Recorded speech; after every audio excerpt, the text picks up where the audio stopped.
Kurasa.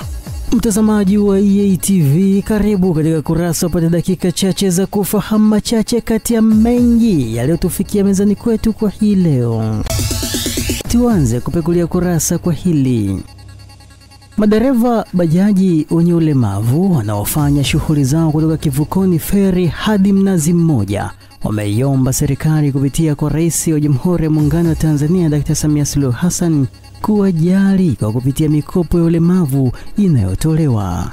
Wakizungumza na Kurasa, madereva hao wamesema kuwa kama watapata mikopo hiyo ya 2% itawasaidia katika kununua bajaji zao na kuondokana na utegemezi wa bajaji za mabosi wao ambazo zimeonekana kuwa za gharama kubwa hasa katika marejesho. Tunaomba serikali iendelee kutugawia hizi 2% ili kila mlemavu awe ana nafasi ya kujikwamua kimaisha, awe anaendesha bajaji yake mwenyewe, ama hata kupeleka rejesho liwe rejesho la bei nafuu.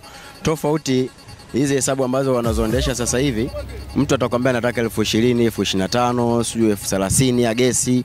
Kwa hii kidogo kwa upande wa walemavu huwa ina shida kidogo. Tunaomba atuwezeshe Mama Samia Suluhu Hassan huu mkopo wa 2% atuwezeshe, kwa sababu ni mkopo ambao ni rahisi, ambao sisi tunaweza kuimudu. Watu wenye ulemavu tunaweza kuimudu na kurudisha zile fedha vizuri kuliko kuchukua kwa watu binafsi wengine pembeni. Sasa tungeomba mama, kwa changamoto yetu iliyokuwa nayo, ile mikopo ya 2% atuwezeshe tuweze kupata vya kwetu ili tuweze kukimu mahitaji yetu. Tuendelee na Kurasa. Wanaume zaidi ya 300 kutoka mikoa ya kanda ya kaskazini wamepatiwa elimu ya afya ya akili, uchumi na fedha katika namna bora ya uwekezaji pamoja na masuala mbalimbali ya kifamilia.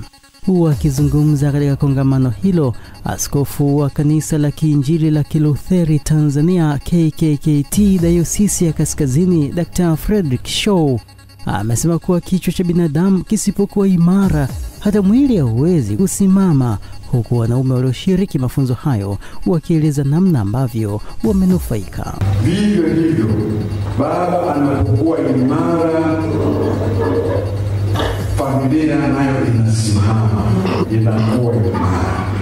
Lakini baba akiwa ni mlegevu, baba mzembe, baba wa hovyo, basi hata familia inakuwa hivyo. Kwamba wanaume tuseme wa baba kuanzia miaka 40 kwenda mbele wamesaulika kidogo kwenye swala la mikopo, lakini hii inatokana kwamba inaaminika kwamba wanaume wa miaka 40 kwenda mbele ni watu ambao wanajimudu kiuchumi, japokuwa si kweli. Mambo mengi amejifunza sana kupitia mwezeshaji wetu ambaye amekuwa amejiandaa vizuri sana kwenye hii mada ya uchumi na fedha. Lakini sasa hivyo tu tumejifunza swala la afya ya akili, mada mkubwa, na watu wengi wameuliza maswali ya kuhusiana na changamoto ambazo wanapitia, mengine yanahusiana na afya za akili.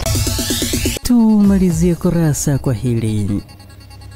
Wadau wa vitabu nchini wanaona kwamba mwamko wa nchi kujisomea vitabu unaendelea kukua ikilinganishwa na zamani ambapo watu walikuwa hawazingatii kabisa usomaji wa vitabu kwa ajili ya kujipatia maarifa.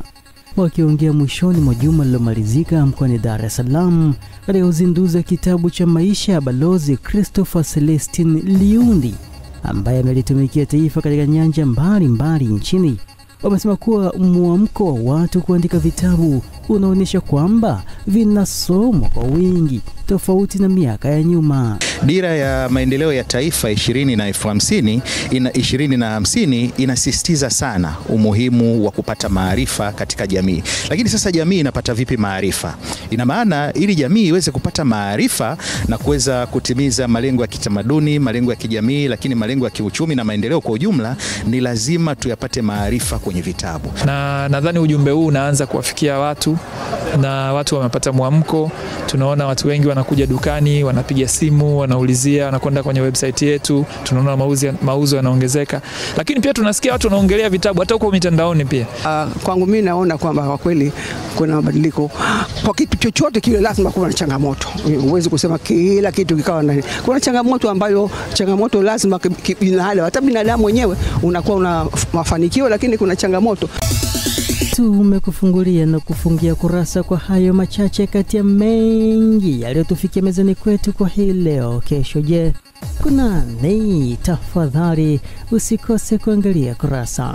Na kwa niaba ya wale wote walioshiriki kuletea kurasa kwa siku hii ya leo, mimi naitwa Abel Kilumbu. Endelea kufuatilia vipindi bomba na makini kutoka hapa EATV.